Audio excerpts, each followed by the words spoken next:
Hi everyone, and welcome back to the Star Wars Library. Today we're going to be going through some comic books today. We're going to be talking about a one-shot by John Wagner and Cam Kennedy. This came out in 1995 and it's called Boba Fett Bounty on Bar-Koda? Bar-Koda, we'll call it that. So I have it collected, and this is a way you can find it in the Boba Fett Death, Lies, and Treachery trade paperback from Dark Horse. They might be putting this out in the Epic Collection. I'm sure they are. Marvel is. But this is how I have it. So, and there's 3 different Boba Fett one-shots. And this one, obviously, is the first one we're going to be talking about. This came out in 1995. And it takes place after Dark Empire 2. So, basically, this story is a first of 3. These Boba Fett one-shots carry into one another. And they basically are one big story. So, the first part is this one.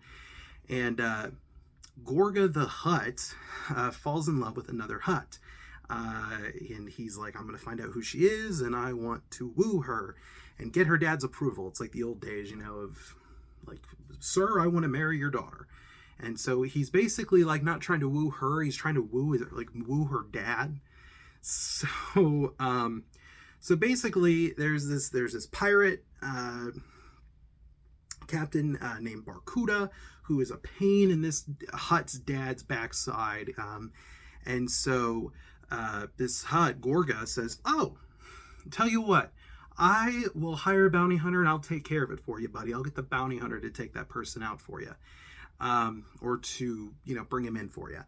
And of course, that bounty hunter is Boba Fett. And so Boba Fett will go, and he actually captures a magician to help him. And so it's an interesting tale. Like I said, Cam Kennedy does the art again, so it's a very unique style. The coloring is similar to Dark Empire, where it's the weird greens, pinks, purples, a lot of that stuff. So I mean, if you're not a fan of the Dark Empire art, just be forewarned, it shows up here. I do appreciate its uniqueness, I will say that. So just a heads up. So anyways, the Bar-Koda is captured. And basically Boba Fett takes him to Gorga. And then it suddenly cuts to, if I'm not mistaken, it just cuts to Gorga and this dad eating this lunch. He's like, Boba Fett's like, here you go. And then it just cuts to the palace, and he's like, oh, thank you. Here's a gift to you, Orko, the Hutt's dad. And it's the dead Bar-Koda. And Gorga's like, or should I call you Dad? Like, it's kind of dark, and there's some dark moments in here. It's kind of like, oh, I remember reading that going like, holy crap. So it's interesting, but it is, man. It's as it should be. It's bounty hunting, and it's, bounty hunting is, no one ever said that was going to be a pretty profession. And that's the case here. Boba Fett, he's pretty daggone ruthless. And so it's a good read. It's a fun read. I mean, are these Boba, is this an essential read? No, it's not.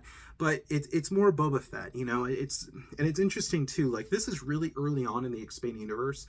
I think they ended up using a lot of Boba Fett throughout the EU's lifetime. So I think when we see Boba Fett, we're like, of course they're using Boba Fett. But this is pretty early on. I mean, this is we had the Marvel series, and then he showed up in the Dark Empire. So this is still pretty early on in the EU. And Boba Fett's cool, and he's written well here. I mean, he is that ruthless, take no crap, I'm the greatest bounty hunter in the galaxy kind of thing. So it's a good read. I'd recommend it. Like I said, it's not an essential read, but I mean, if you love Boba Fett and you want more Boba Fett, I mean, here you go. It's a good read. So anyways, folks, kind of a shorter episode today, but I thank you for checking it out, and I'll see you next time with another episode. Until then, I will catch you later.